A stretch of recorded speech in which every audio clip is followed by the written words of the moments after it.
Hi, this is Shelley Sparks. I'm here at a landscape in the neighborhood, and I just wanted to point out some of the things that are pretty are not so good to do with your landscape for Feng Shui purposes.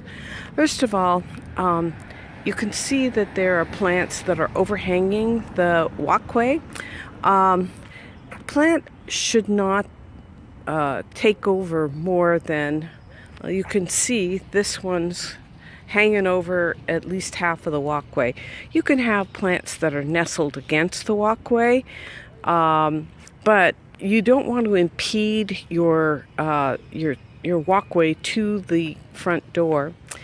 And there's other things too. You can see this is a pathway to nowhere, which is really not so great in terms of its symbolism. And the rest of the landscape, there's a lot of really sharp edges. So even when you have plants like this, these big agaves and the cordylines, they're beautiful, but even when you have a plant that is not threatening your actual path, it is still pointing what the Chinese would consider sha, or dangerous points at your front door. So all in all, this is kind of a treacherous landscape, a landscape where that I would not recommend to anybody in terms of their planting.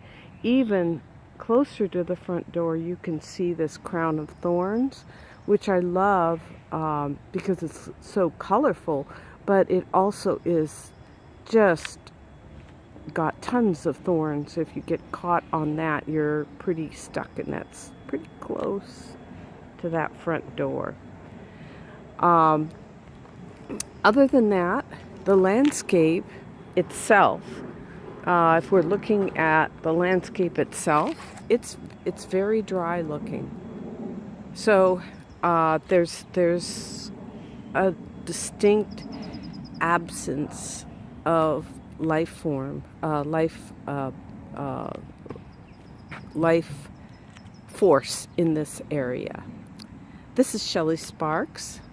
If you'd like more information about landscape design, particularly with Feng Shui implications, check out my book, Secrets of the Land: Designing Harmonious Gardens with Feng Shui. Thanks for listening.